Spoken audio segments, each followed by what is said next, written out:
Is it time for a mind shift?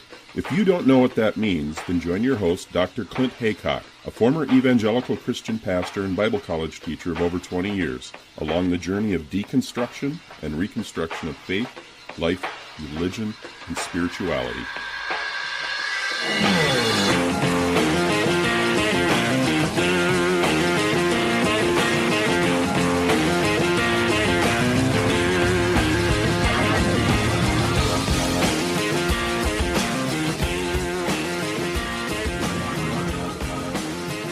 I am speaking today with Frank Schaeffer, author, filmmaker, artist, and activist. He's the son of the late Francis and Edith Schaeffer, founders of the Labrie Center in Switzerland, and hugely influential on the origins of things like the Christian right, American evangelicalism, the evangelical and Republican anti-abortion movement, and Christian apologetics, intellectual Christianity sort of thing.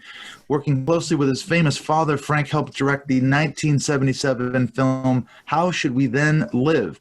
Another film Frank worked on in the late 70s and early 80s, along with his father and C. Everett Koop, was the anti-abortion pro-life series entitled Whatever Happened to the Human Race? Frank has stated that making this film is the greatest single regret of my life. And looking back on that period now, Frank writes on his blog, quote, "My family played a wretched leading role in the continuing oppression, denigration, and abuse of women. I am so very sorry. I've spent the last 30 plus years of my life trying to undo some of the harm I did. As the fight for the Supreme Court heats up, I see my dad's fingerprints all over it with an assist from me," end quote. After leaving evangelicalism and right-wing evangelical politics, Frank now describes himself as, quote, "an atheist who believes in God." Politically, he's gone from being a very conservative Republican as a young man to now being an outspoken liberal Democrat. So welcome, Frank Schaeffer, to Mind Shift Podcast. Thanks for having me. And I apologize again for that lengthy introduction, but for the maybe one or two people who don't know who you are, I figured it's good to sort of set the context, where you came from, and I'm sure we'll have a fantastic discussion about all this stuff, especially the Amy Coney Barrett and all the stuff that's going on in Trump world at the moment. Yeah, and I mean, hopefully a changing situation that in the election is going to shift, but for the moment, we're stuck with Trump world, as you call it, and unfortunately, the ramifications and the effect on American history is far from over. No matter who wins the election, this is going to roll on for a long time because the evangelical right wing has not only become energized, it's now militarized. And I mean that in the most literal sense when you have Trump followers who are now not only evangelicals, but also Trump followers who are in all these far-right white supremacist militias plotting to kidnap governors, murder, and all the rest of it. We've got a scene here which is so far removed from everything that I knew back in the 70s and 80s when I was an instigator with my father and Dr. C. Everett Koop, who became Ronald Reagan Surgeon General of the pro-life movement, that it almost doesn't seem like the same universe. So the evolution of the movement that we were part of back then and that I regret has taken a turn towards the right and towards authoritarianism and violence and armed conflict and so forth, that even in our worst case imagination and scenarios back in those days, we never would have envisaged. And I think, one thing I'd like to just start by saying is that my own journey out of the religious right began just with an awareness of the ugliness and hypocrisy that was part and parcel with so much of the leadership. But where it has ended up essentially makes me think of that old parable of the frog that you put in water and you turn the heat up a few degrees every hour, and eventually the frog is killed and boiled to death and never knows that it's dying and never hops out of the water. So even if I was still a faithful evangelical in a time capsule from the period where my family was most influential in the 70s and 80s and suddenly was transported to the 2020 election as we close in on it, I would be stunned and amazed, and I would say, how on earth could you get from there, where we were, to here? I would be upbraiding the evangelical brothers and sisters in Christ and saying, what have you done? And that would be if I was still a faithful member of that movement. So you can only imagine from my perspective, having gotten out of it, the way I view this. So that's sort of a preamble that sets up, a look back at this and my own part in it. I think it's really important to talk to you for a variety of reasons, as you say, because you were there. You're one of the first people, well, you're the only person I've actually ever talked to who met R.J. Rushdoony, the father of Christian Reconstructionism. You were there with your famous father. I read his books as a young evangelical. I wrote a master's thesis, and I used a lot of your father's argument in terms of Christian worldview and all this kind of stuff around, the New Testament interpretation. So your father was hugely influential on me just personally. And yet, as you say, you've kind of gone, you've got a book. I was looking at your book, 2007. You came out with this book, Crazy for God, How I Grew Up as One of the Elect, Helped Found the Religious Right, and Lived to Take all or almost all of it back. So this is clearly your project, at least for the last however many years, isn't it? Yeah, and the thing is, thinking about R.J. Rushdoony, or Rush as we used to call him, I stayed with him in California for 3 days once in his home as his guest, back when we were looking for allies to promote our anti-abortion film series, Whatever Happened to the Human Race. Back in those days, my father regarded him as a sort of a useful ally, but also as an extremist. One of the reasons Dad viewed RJ as so dangerous and did not actually want to be associated with him by name, for instance, make a film series together or co-author a book or be seen on the same platform, Dad refused to do all those things because he saw in RJ, I guess, the fingerprints of, the future, the kind of movement that we've now seen in Trump's America, where RJ was talking about hanging gay people and executing women who had had abortions, and he called childcare for preschool children infanticide, talked about the fact that women had to not only be subservient to their husbands, but should not have careers. This at the time had very little influence in a direct manner, but he did influence a whole circle of evangelical thinkers who then went on and began to teach and write in ways that eventually produced what we might say a Mike Pence, a person who's out there legislatively trying, and with a much softer touch, to put through an Old Testament theocratic vision of America where gay marriage would be banned, where abortion would be banned, where women would be subservient to husbands and so forth. And then when you come to Amy Coney Barrett, she's part of People of Praise, which is a Roman Catholic offshoot of charismatic offshoot. But when you look at what people who have left the movement, many of whom, by the way, recently have been emailing me saying, thank you for criticizing her. Nobody has any idea how bad it was being raised in People of Praise. Thank you for speaking up. In fact, I have a 3 single-spaced pages email from someone going through their whole family history of what it did to the women in the family and how they were subservient to the men and the way it broke up the marriages and the harsh discipline of children and so forth, particularly leaning on daughters in issues of modesty, what sort of underwear they could wear, what sort of jeans they could wear, the size of the belt buckle, anti-contraceptives, all the rest of this. So I'm 68, and because as a teen and a young man, as the nepotistic sidekick of my father in the 70s and 80s, I saw this whole arc. And 2 points I'd like to bring out that I know that you'll be interested in, and then we can talk about details. One, most evangelicals don't realize that when my dad and I and Dr. Koop came on the scene with Whatever Happened to the Human Race, it wasn't secular feminists we were trying to talk into our position. It was other evangelicals who were pro-choice. I'll repeat that. They were pro-choice. They weren't just ambivalent. Dr. Billy Graham, the evangelist, was pro-choice when we talked to him about the series and said, why don't you endorse it? No, I cannot, Francis. He said, I cannot endorse a series that picks out women for a special kind of burden when I'm trying to call them to Christ and tell them that Jesus died for them and loves them. So he did this on an evangelical basis. W.A. Criswell, the president of the Southern Baptist Commission, who was such a fundamentalist that he was on a crusade at the time to fire professors from their seminaries in the Southern Baptist Convention who had a, quote, weak view of Scripture, did not sign on to inerrancy. He was the fundamentalist. He actually had Bible verses he was lining up to argue for legal abortion in terms of the quickening in the womb, the Old Testament law saying that if you caused a miscarriage, you were punished with a fine. But, if the baby died but not the mother, it was not murder, all these kind of things. He had actually staked out a position. So the first point I'd like to make is evangelicals think that somehow the evangelical position has always been anti-abortion.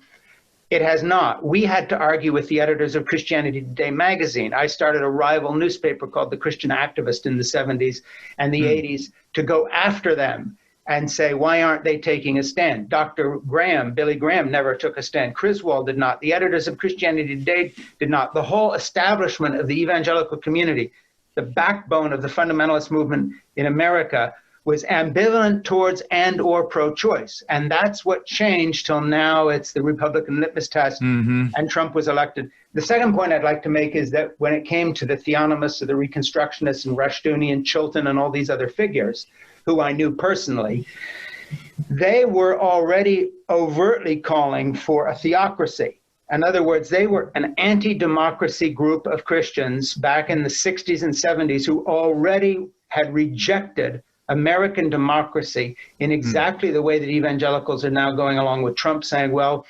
if the election's lost, it's because it was rigged. He should hold on to power. Greater good is coming out of this, portraying him almost as a biblical king. Come save the people of Israel, being the American evangelicals. The basis for all this kind of radicalized militia thinking, in as much as it has overlapped into the evangelical right-wing circles, the whole gun ownership thing, the whole Second Amendment thing, Rushdoony was all over that. He was a racist. He believed that slavery was ordained by God. The views he expressed through the Chalcedon Foundation were so extreme that his own followers mostly did so either in secret or quoted the less dramatically offensive parts of his work. But his influence was huge on people, for instance, like Franklin Graham, who now is a political figure and supporter of Trump. It was huge on people like Ralph Reed, who is a key organizer of the evangelical political movement. So in a way, it was like a time bomb. Rushdoony lit this fuse and let the bomb go off in the 60s and 70s. Only now, 40, 50 years later, has it come to fruition in the Trump years. And when you look at, for instance, what the Federalist organization is doing in training for 30 years and placing judges onto the federal bench, and who has given Trump the list of judges to nominate, many of these men were young evangelicals and Roman Catholics who were influenced or infected by my dad's book, A Christian Manifesto, by him going around the country calling young lawyers to get into law to eventually become judges. The exact thing that has happened is something that my father laid out as an agenda, as did Rushdoony, in the late 60s, 1970s, and early 80s. And now it's actually come to pass in the Trump era. So for me, it's sort of like Alice through the looking glass. You know, I've seen all this before in terms of the blueprints of what actually happened. It wasn't a conspiracy. No one person was in charge. It was simply the power of ideas and slow motion sort of catching on. So, you know, for me to have lived through the beginning of this, when we were talking evangelicals into, quote, taking a position on the life issues, all the way to the point where now you cannot be a, quote unquote, real Christian unless you're voting Republican, is such a dramatic arc of change, not just in the secular culture, but in the evangelical culture, which is no longer recognizable as being a sort of a Jesus-centered, Christ-driven movement. It's totally politicized. It's very angry. It's armed. It's dangerous. It winks and nods at overt violence, kidnapping governors, and all the rest of this is getting dog whistles on everything from racism to violent overthrow of governors elected in Democratic-controlled states. None of this is a surprise to me, but what surprises me is that it has actually happened. I never thought back in those days this would take place. So that's kind of a long, crazy, rambling history, but I'm trying to give you some sort of perspective on this arc. Yes, I read your article on your blog where you talk about some of those points that you just raised about how back in the 70s you couldn't pay to get anyone to endorse you and your father's movie at the time. And that's so incongruous because, as we see now, the narrative spoken by the Christian right is almost to the minute that Roe versus Wade was passed, they were outraged, they were offended and angry, and they've been doing everything since 1973 to get this thing overturned. So that's what Jerry Falwell said. I heard the news on the radio, I read it in the newspaper, and I was outraged, and I went out and tried to get everybody against it. No, that's absolutely not the case. And we know that it was a political thing. Guys like Paul Weyrich, they were saying, how can we get Catholics and Christians to vote Reagan in office? So abortion became the topic of the day around about 1979, 1980. So there's a completely different storyline, really, isn't there, than the official version that you hear from the evangelicals? Yeah, the thing is, all the evangelical leaders who weren't simply in it for the money were in it for the power. And if they were well-intended, it was power so they could change things in favor of what they believed to be morally correct, or it was just power in itself. And they were looking for hinges upon which to turn the movement and upon which to raise funds. And this became very convenient to them. And it dovetailed with people like my friend Jack Kemp, who was a congressman, went on to be a vice presidential candidate with Bob Dole and other folks. You know, we used to stay in his home when we were in Washington and speaking there, and other folks like him. And what happened was it became a marriage of convenience between conservative Republicans who were pushing at that stage what was known as sort of trickle-down economics of cutting taxes and all the rest, and they were trying to roll back any kind of environmental protection, things that didn't exactly excite evangelicals or bring them into the movement. Once we were able to turn this into a moral crusade of sorts, then they had a shorthand saying, okay, we'll be on your side on this, you know, as long as you're with us when it comes to bolstering the work of the Koch brothers and the oil business and all the rest. And you've got to get behind us on that stuff, and we'll get behind you on abortion and gay rights and all these other things. So there was a trade-off. It wasn't quite as cynical as this sounds, as if there were three guys in a back room somewhere doing it, but that's the way the movement coalesced. That's what happened. So evangelicals were dragged kicking and screaming in the arena. You know, this was a Roman Catholic issue along with contraceptive. It was part of the contraceptive ban. That's how it was seen by evangelicals. As my dad first said to me when Dr. Coop proposed the series, why would I get into a Roman Catholic issue? That was my father's reaction. So he had to be talked into it by his old friend, C. Everett Koop. And I got on board because I was an ambitious young sidekick to my father looking for my next job.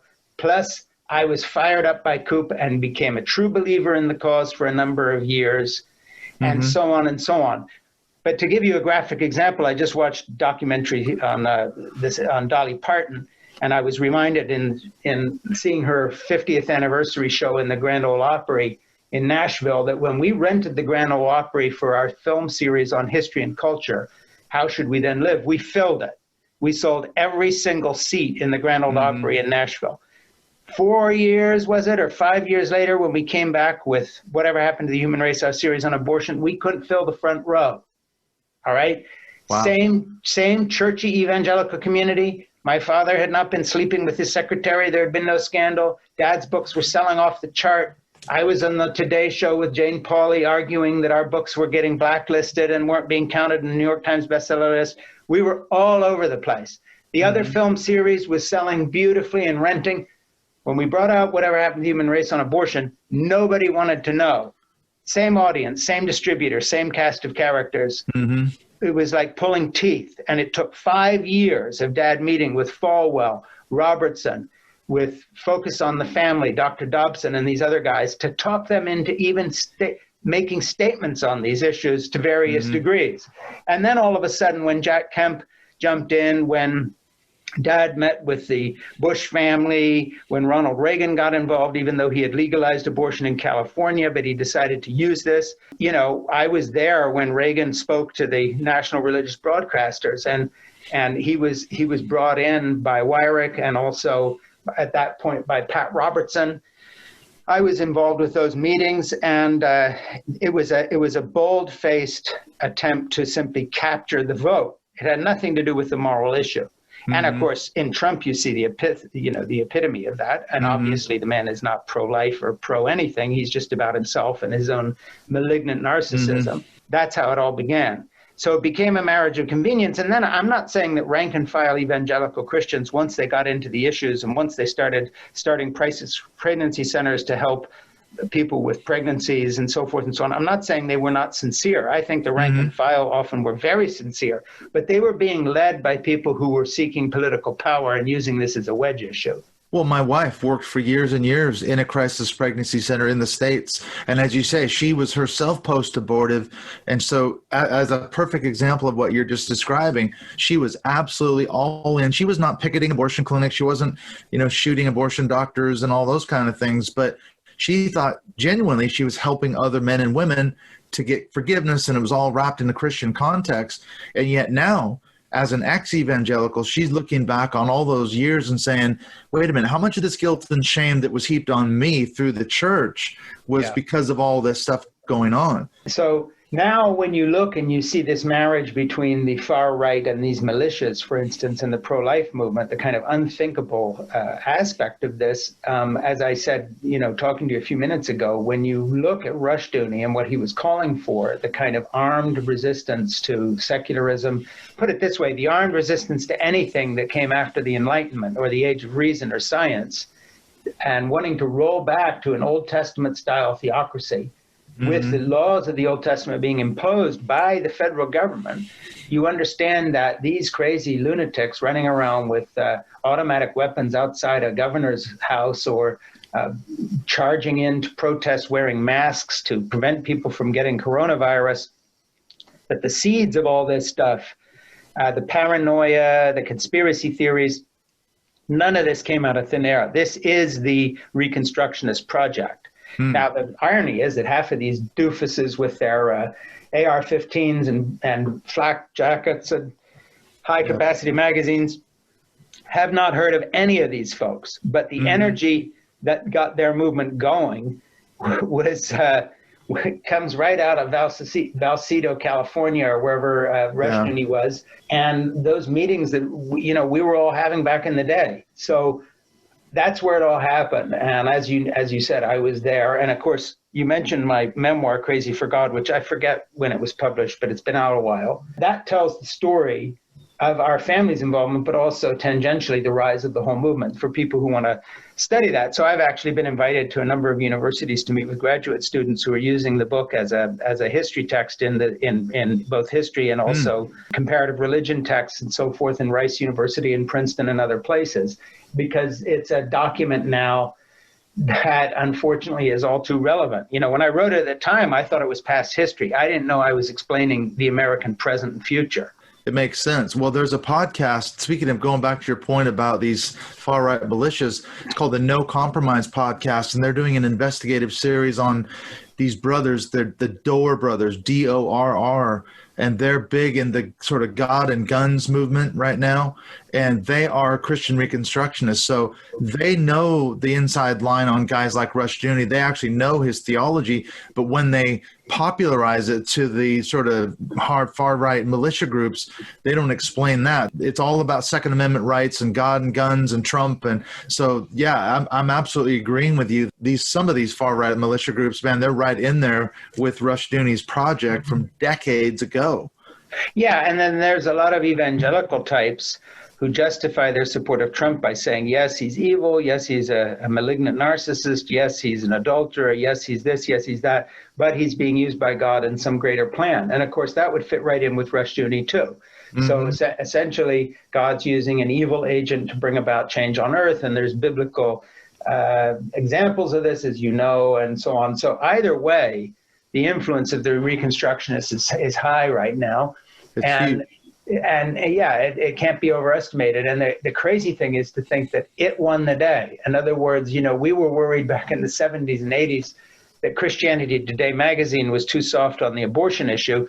Turns out that, what was actually going to transpire in the end is that evangelicalism would be defined by a kind of fascist, racist Christianity with a no-holds-barred liar at the helm, in a self-dealing family that looks like something out of the New Jersey mob, running the country into the ground. And in the midst of this pandemic, exacerbated by events, who could have foreseen that? But the support that he got from evangelicals and is still getting from evangelicals, the groundwork for that was laid in theological terms and has never gone away, and is still very relevant to what's going on. Absolutely.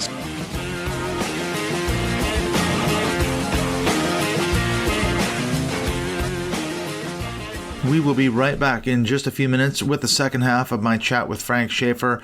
We are going to get into the issue of the confirmation hearings of Amy Coney Barrett for the Supreme Court in the United States. And I'm really interested to hear Frank's perspective, especially as this issue of abortion is a single topic issue animating Republicans, evangelicals alike. And of course, as we've said, he and his father were hugely influential in getting that movement off the ground back in the 1970s and the 1980s, which he has since disavowed and is now a vocal critic of what's going on, as you've no doubt already heard.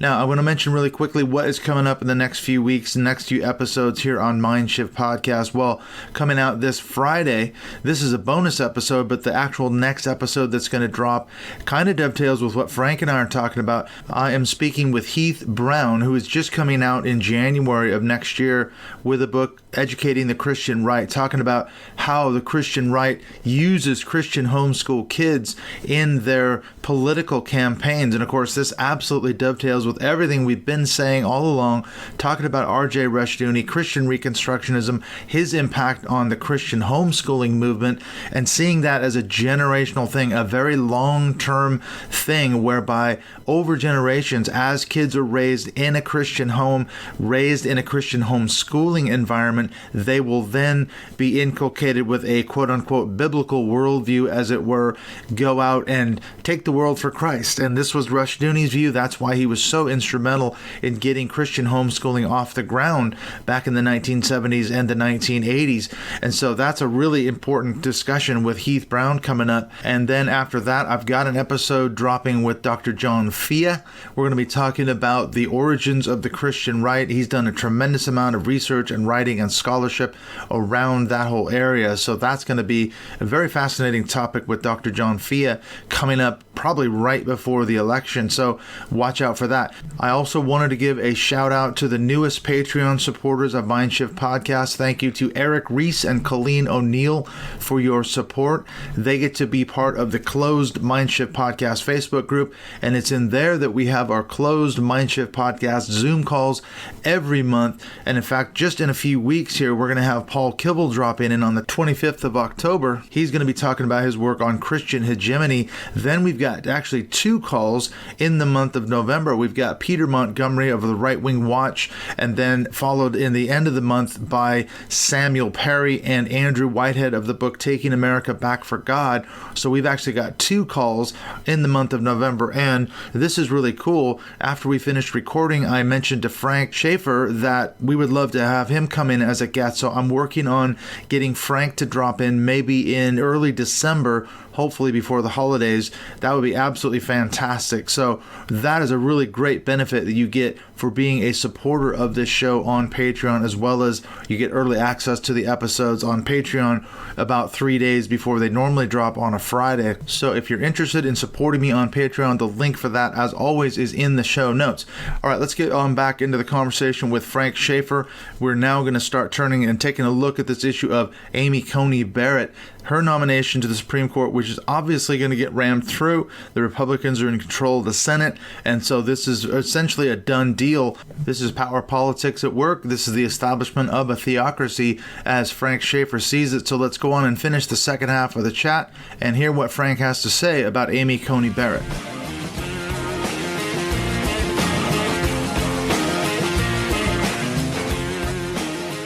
So now we have Amy Coney Barrett. She's, as we're doing this recording, she's right in the middle of her confirmation hearings. What I find fascinating is she's evading answers left, right, and center. They're asking her direct questions about her legal opinion on abortion and on whether or not a president should cede power if he loses the election. And she keeps evading and evading and evading.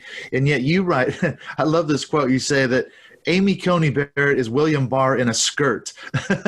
Barrett could have been quoting Barr when she said in a speech at Notre Dame, quote, "A legal career is but a means to an end, and that end is building the kingdom of God." So Amy Coney Barrett, what's going to happen if she, in fact, well, she's going to, because the Senate is controlled by the Republican Party. Yeah. This is just a farce. We all know that. This is just a political show, political theater. So she's going to get, what happens then after she gets on the bench? You know, because of her evangelical background, and you've been a pastor and your wife was a pro-life activist and so forth, just like I know, you can only imagine what was going on in the backroom prayer meetings before all these hearings, where Amy's friends and family and pastor and husband were all laying hands on her, praying for the Holy Spirit to give her the words, invoking Psalms, invoking prayers, invoking Proverbs, and so forth, all part of a 30-year project of the Federalist Society to put conservative judges on the bench, informed by religious fervor when it comes to Amy Coney Barrett, which basically looks at what she's been doing as a long arc of God's will being exercised within her life to get in there and make changes.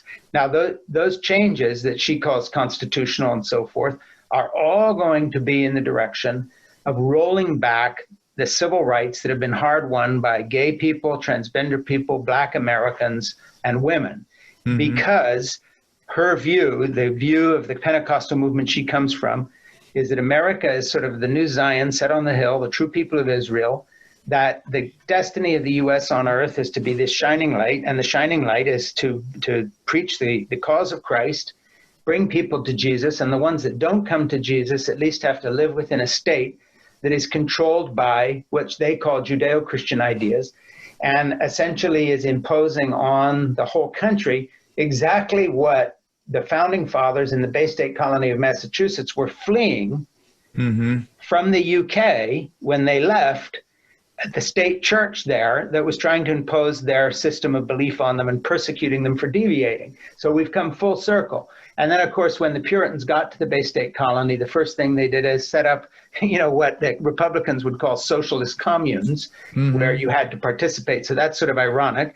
But kind of theocracy. Essentially, little theocracies. Yeah. Essentially, that's what Amy Coney Barrett is trying to get back to. That would be her version of the good old days when everybody had to go to church and they thought in one particular way and so forth. So to put it in a modern context, the vision of Rushdoony is now playing out within people like Amy Coney Barrett, who may or may not even have read his theology. My guess is she knows who he is. But when you look, for instance, at William Barr and the speech he gave at Notre Dame 6 months ago or 3 months ago, whenever it was, that I quoted a lot and wrote about, he came right out and said that we're in a culture war between this liberal elite and God-fearing Americans, et cetera, laid out an agenda, equated Trump with the defense of that agenda. None of these people equating Trump as a kind of an intellectual force in defense of it, but simply that he has adopted this as his means to re-election. This is his path to power, and obviously this is the will of God. And Barr has shown he's willing to deform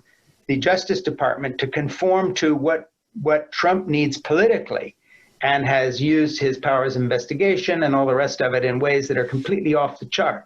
So when you look at Amy Coney Barrett, we know exactly what she's going to do and how she's going to vote on every issue. And one of the things, which is less dramatic than Roe v. Wade, is the way that her consistent writing and thinking, for instance, has been always on the side of corporate power and interests of private enterprise against the individual and the worker. So in addition to everything else, these folks are going to fix to roll back not only the states to a pre-Enlightenment state of theocracy if they get their way, but also the gains made in terms of any kind of social services and safety net that Roosevelt brought in, and that has grown through those years with Lyndon Johnson and the Voting Rights Act and so forth and so on. They see all that as the enemy of their vision of America. And so whether it is siding with voter suppression to keep Black people from voting, whether it is rolling back attempts to change the gerrymandering structure in districts, any place they can touch, environmental protection, all the rest of it, they are going to go for an agenda which is completely molded in terms of corporate interests. So for them, the idea of free enterprise, gun rights ownership, all these other things which the right wing, the NRA, and all these people told, that's their agenda. And it's their agenda as a kind of a quid pro quo with these conservative folks who don't care about things like abortion or gay rights.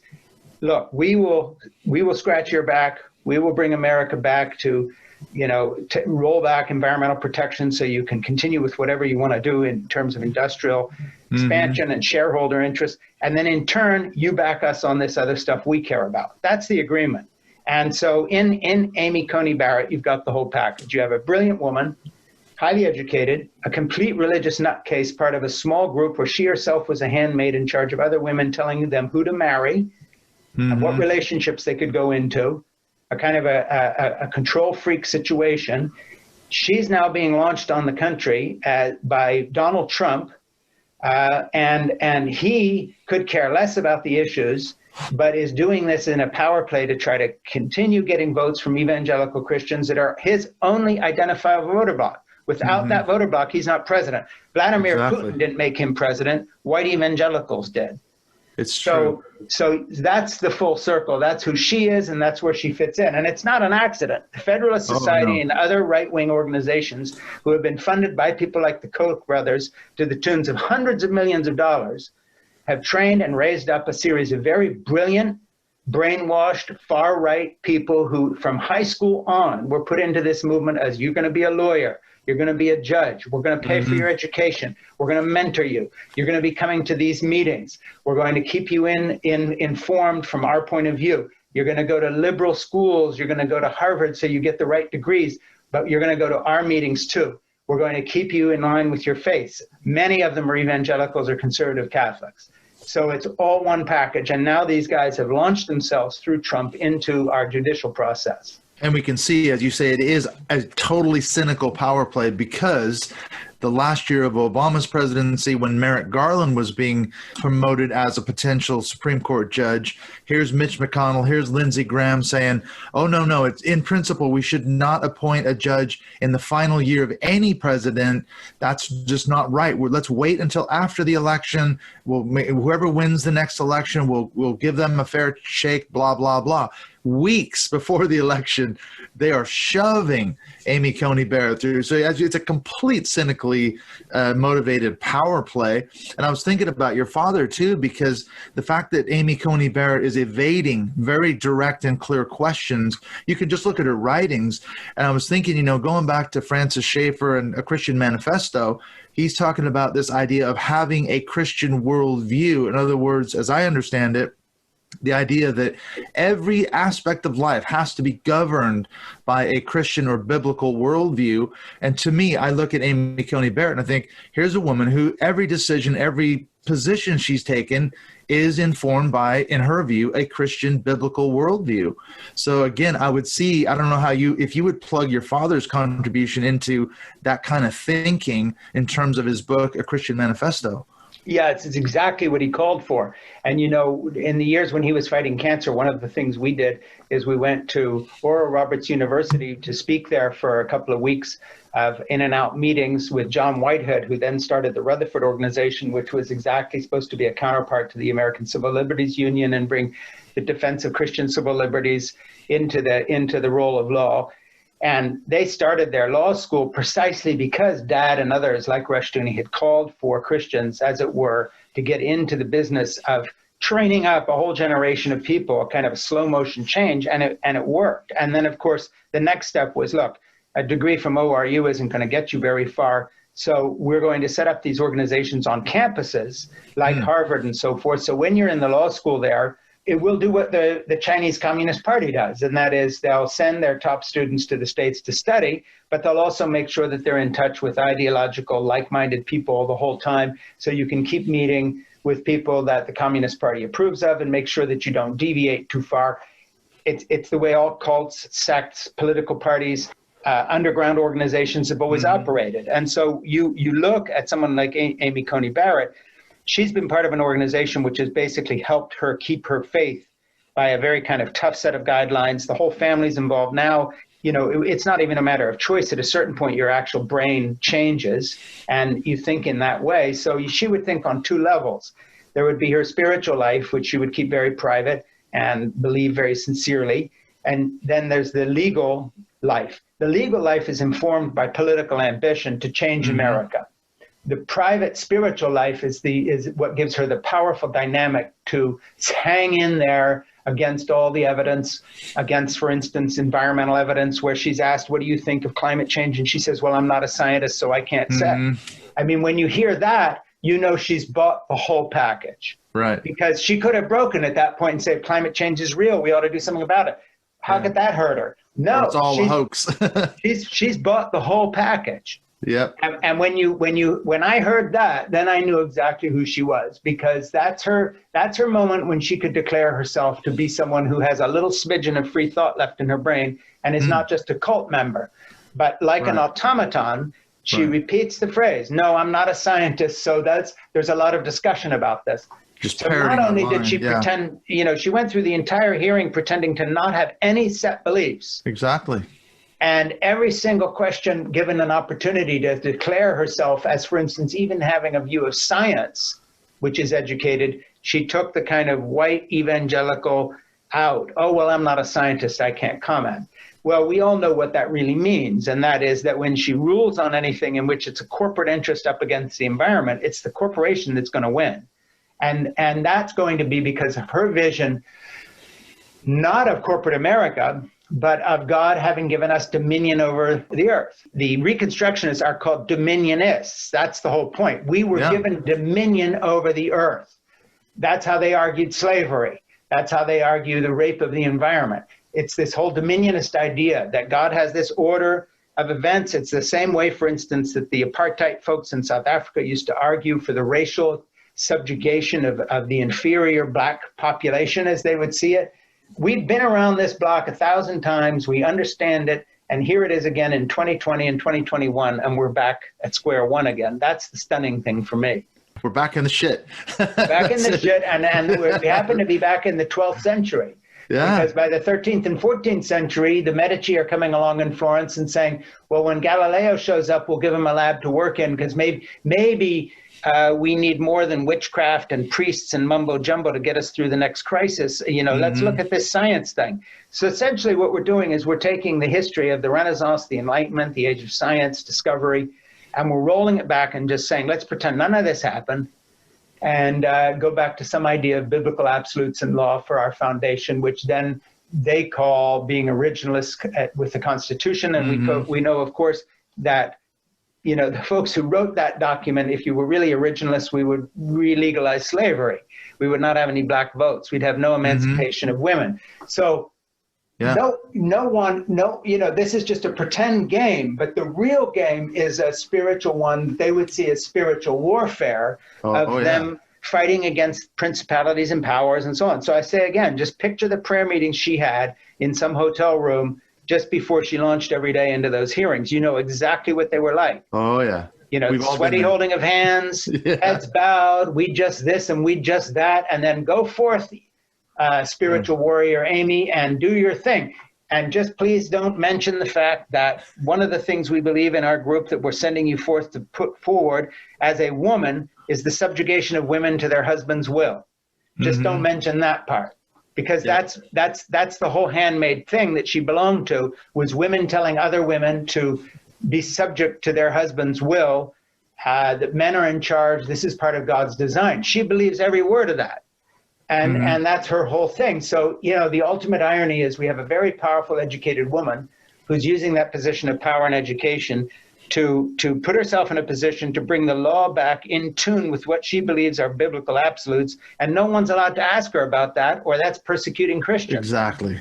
That's it. You can't talk about her faith because that's religious persecution. Right. And yet we know, I listened to a podcast, there was an interview of Marjorie Dannenfelser, who's the head of the Susan B. Anthony List, which is an evangelical anti-abortion organization. And she said that Amy Coney Barrett has been carefully vetted for a long time for this role. So as you say, this is not, she didn't just walk out on the stage. She's had carefully rehearsed scenarios where they've talked through, here's some questions you'll probably be asked, here's how you respond, here's what you say, don't get controversial, avoid really answering any question, and yet the written record is all there, her teachings, you can't, we've got the receipts, we know what her positions are on abortion and other things, and she refuses to take a position. Well, I think one of the big mistakes that a lot of secular commentators make that maybe you and I don't make because we know more people in the movement is this idea that somehow a very educated, qualified person cannot at the same time be a delusional fanatic. Mm. And we know people who have PhDs and all sorts of stuff, but who also operate in another part of their brains in a complete fantasy world of spiritual evangelical delusion. And guess what? That's not limited to Christianity. Oh, absolutely. One of the stunning things about a lot of the Islamic-inspired terrorism around the world is how many doctors, lawyers, engineers have been involved in carrying bombs on themselves. These are guys who graduated from the London School of Economics. These are people who were doctors. So religious fanaticism and delusion in Hindu India right now, with Modi making nationalism and Hinduism synonymous and persecuting the Muslim minority. These aren't uneducated people. This isn't peasants with pitchforks. These are educated people who have also been brainwashed or self-deluded into a way of seeing the world in which their brains are split between your engineering degree. That's on Thursday. But on Friday, I'm putting on a bomb belt and I'm going to blow the hell out of a preschool. This is the same guy. Yeah. So this kind of conceit of the secular, uninformed view of religious fanaticism that says, but if you've been to Cambridge, if you studied medicine at Oxford, if you're a Harvard grad or you clerked for Scalia on the court, surely this can't be so. You can't, only stupid people believe in the literal resurrection or the virgin birth or that gay people choose this sinful lifestyle. Surely her education would have changed that view. No. And if you look at who the fanatics in Germany were, the educated, well-spoken, well-read culture of German Lutheranism that went for Hitler. They saw in Hitler a savior of evangelical faith from the incipient overtaking of the age of reason and science and atheism and communism. But it's always the same discussion. And then when you bring it up, it's, wait a minute, you're an Islamophobe, or you're anti-Hindu, or you're mocking Christianity. And I say, look, we can't be afraid to say ideas have consequences. And if Amy Coney Barrett believes this because she's a Christian, then we have to talk about her beliefs and argue with them. And of course, I think the same thing about Wahhabist Islam. You cannot look at the Saudi royal family and pretend the only problem is that they all have apartments in Paris and they're corrupt. The problem is they have backed their version of Rushduni for 50 years and have spread terror worldwide because of it. So the nutty thing is that Rushduni is more similar to the imams of Wahhabist theology than he is to Christianity. Yeah, in the way I was raised on it. And Amy Coney Barrett is more, her vision of the world fits in better with the Ayatollahs of Iran than it does with where somebody like Billy Graham was in 1952 when he desegregated his crusades based on the love of Jesus and the gospel. So not only do we have to be able to question people's faith and draw dotted lines and say, yeah, but if you believe this here, this is the result. We have to be willing to also educate the people around us to understand that education itself is no guarantee that you won't have religious fanaticism. Secondly, that religious fanaticism can't be cured simply by secular argument, that you have to argue with the belief system. And therefore, you have to open yourself to being criticized as being, quote, anti-religious. But this victimology of claiming, oh, I'm being persecuted because someone said that my Christian faith informs my homophobia. So let's just talk about the legislative program. Let's not talk about the fact that I think that gays are lying and none of them were born gay and they can all choose to be straight and we can re-educate them. Let's not draw the line between that. Or let's not draw the line between the subjugation of women in the Bible. That's anti-religious, and my belief that is going to take away contraceptive coverage by insurance companies of women who work for companies owned or run by corporate interests that are evangelical. Yeah, Hobby Lobby.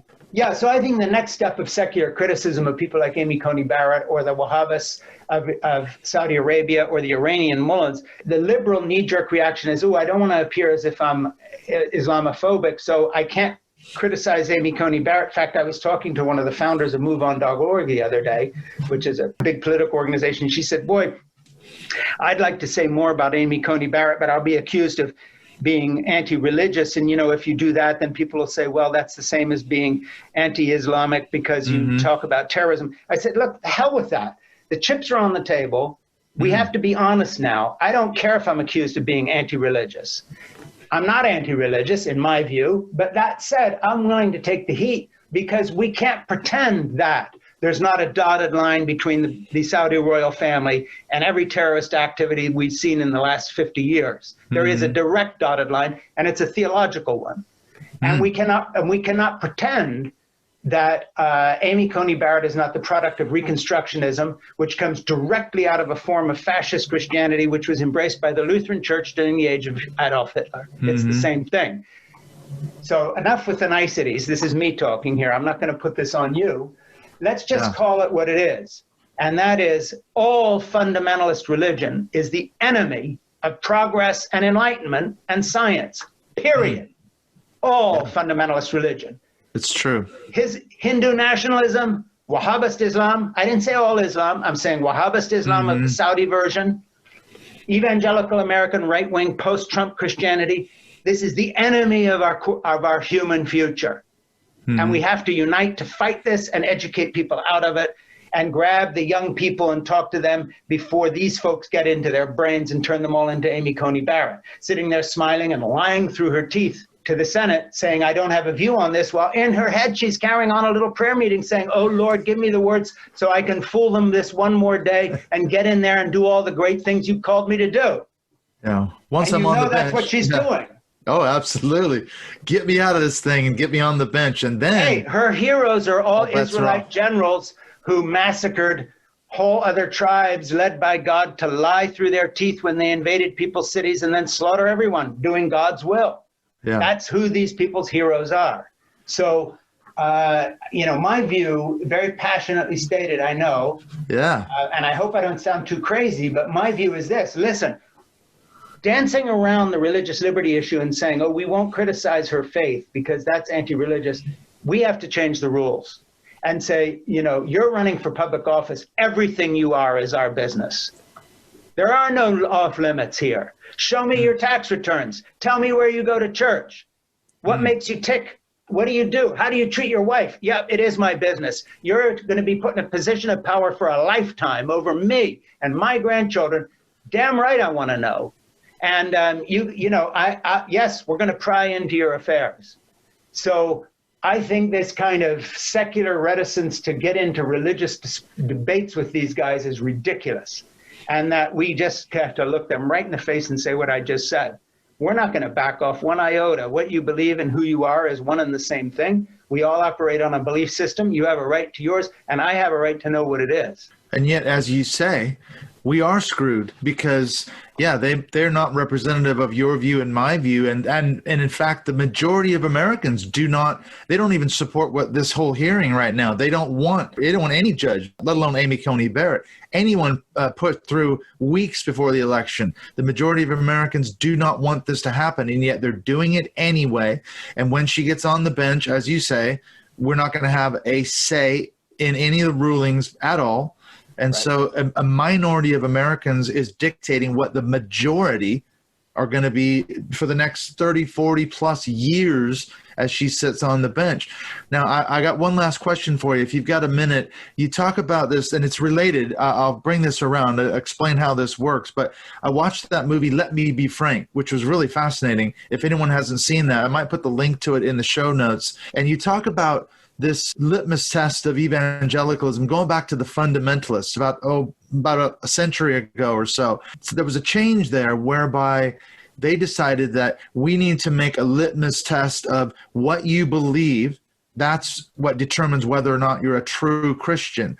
Now, the question is, you talk about this kind of explains the evangelical cruelty that we see in the support of Trump today. Can you sort of tie that together and explain how that works? Well, if I understand your question correctly, once you reduce your faith to a series of political litmus tests of in or out, black or white, you have essentially gotten rid of not only all the nuance and all the paradox of real spirituality, which is always a form of questioning and doubt. It's never belief. It's always to do with the questions you're asking and the journey you're on. So essentially what you always are returning to is a kind of a sophomoric faith, which has a checklist of things that, quote, make you a Christian. The shift in my life that I've seen in the last 68 years is that checklist used to be spiritual things. Do you believe Jesus is the Son of God? Do you believe in the virgin birth, the resurrection, and Jesus' return, in the rapture of the saints, if you were from one particular denominational background? Then it became sort of arcane theological things. Do you believe in predestination? Do you believe in this Calvinism, this kind of Lutheran idea of the sacraments? There were always spiritual things.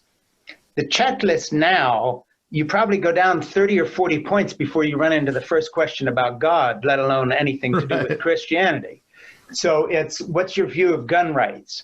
What's your view of homosexuality? What's your view of abortion? What's your view of the role of women in the family? What's your view of women having careers? What's your view of non-Christian countries, or as Trump calls them, shithole countries, or whatever he used those terms? You go all the way down the list, and this list hardens people to political positions which basically undo all the ideas of Christian charity. So for instance, somewhere down that checklist is, do you believe in putting people in cages and separating children and families on the border to keep brown people out of our country? Check. Now, if you want to look at the ultimate moment of hypocrisy that I just really, even though I've used this example, every time I say it, I can hardly believe I'm saying this, but it's true. If Trump was a political leader in England in the Brexit era, trying to get out of Europe and stop immigration into the UK, or if even more so, he was a leader in Greece or in Italy, where the southern border on the other side of the Mediterranean is the Arab-controlled Islamic nations and northern Africa, and he was talking about keeping alien cultures out of Europe, that this is a Western European white Christian nation, and we've got to keep it pure, he would be wrong. But you would understand that he was standing against something that actually could be argued as different enough so that if you had a majority Muslim population, for instance, the character of your founding documents would change or whatever, you could make an argument. Here's the ultimate irony of the hypocrisy of this religious right movement. The wall they are building, trying to build. The kids they are putting, trying the 50 feet of it that hasn't fallen down. All right, the Mexico's paying for. Yeah, the kids that they put in cages, the families that are being rounded up by ICE and dragged out of their beds in the nighttime. Excuse me, if you're trying to defend Christian civilization and Judeo-Christian teaching and a Christian way of life and even a pro-life, pro-marriage, anti-adultery way of life, you name it. If you even want some homophobia thrown in, name it. Guess who's being dragged back over the border and sent home as families are being split up? Pentecostal Christians and conservative Roman Catholics who happen to be brown people. So anybody who says that Trump is defending America in terms of a Judeo-Christian heritage of a Christian nation, who then turns around and says they want to keep our borders closed to this wave of political asylum seekers, you would think that they were talking about keeping people from a genuinely philosophically alien nation out. The lie that is given to them and the absolute proof of their racism to the core is that the very people they're trying to keep out are the very people that, if they were welcomed, would all be voting Republican in the next election if it came down to lifestyle issues of homosexuality, abortion, promiscuous sex, and so forth. These are conservative Central Americans who go to small Pentecostal, happy, clappy, speak in tongues churches, just like Amy Coney Barrett does, except she's part of a white entitled elite and they are not. And to me, of all the crazy bullshit that's been going on in the Trump years, if you just want to pull one thread out of which the whole edifice then crumbles, this is it. Why are you shutting the southern border to your own people? And if that doesn't tell it all, then nothing does.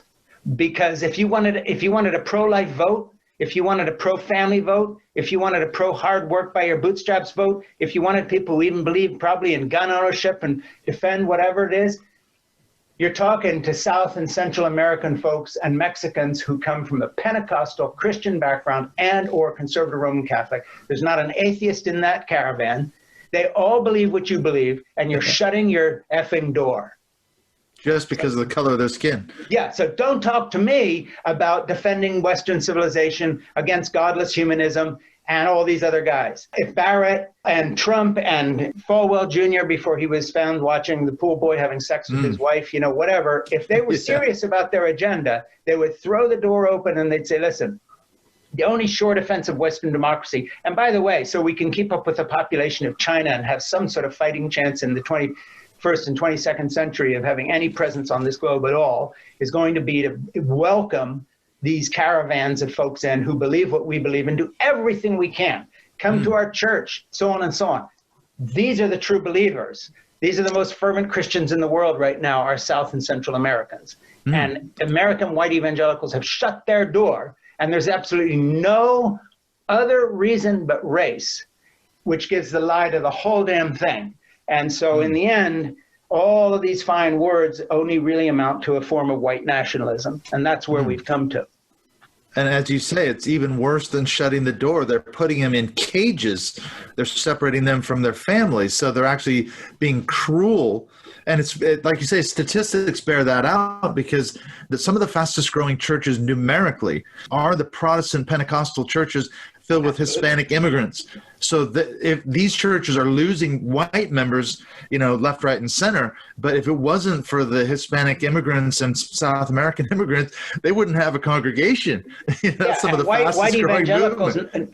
they read in the news about white vigilante groups traveling hundreds of miles so they can get a shot at these people as they swim across a river. The person you just shot, you a-hole, is a Pentecostal pastor from an Assemblies of God church in some little village, you jerk. Just happen to be from South America or Mexico. Ideologically, religiously, they're on the same exact page. That's a great point. I never thought of it that way. Obviously, the systemic racism, it like you say, it gives the lie to all the rhetoric around, keeping America pure, keeping America white again. Their deep roots in systemic racism is being revealed, isn't it? Yeah, I mean, if you wanted America to remain a quote-unquote Christian country for the next 500 years, you'd open your southern borders. Sure, let them flood in. And say, hey, these are our brothers and sisters in Christ, welcome. Absolutely, come in with open arms. Where can people find you? Where can they get a hold of your works? What's the best place to find you online? Well, they can find me online where everybody is, and that is, I've got a Facebook page and also on Twitter, but with the politicized times we live in, of course, I put a lot of stuff up there and I have a lot of followers. But if they really want to actually get into what I think and what I hope and all the rest, I would much rather than someone going to Facebook, go to Amazon and maybe read one of my novels like Portofino, which is a coming of age story about growing up in an evangelical missionary family that has, by the way, I think helped a lot of former evangelicals make that break through humor, not through hard-hitting political analysis, or my memoir, Crazy for God, or my most recent little offering, Why I'm an Atheist Who Believes in God, which is really about this ambivalent relationship between people raised in a Christian background and then how one changes one's mind but tries to hold on to something of the inheritance of a spiritual life in which when you get up in the morning, there's someone to thank for the fact that you're still breathing and so forth and so on. So for those who want to track the journey, I would really hope you'd look at my books rather than just go online and track with whatever my latest screed is on Twitter. Right.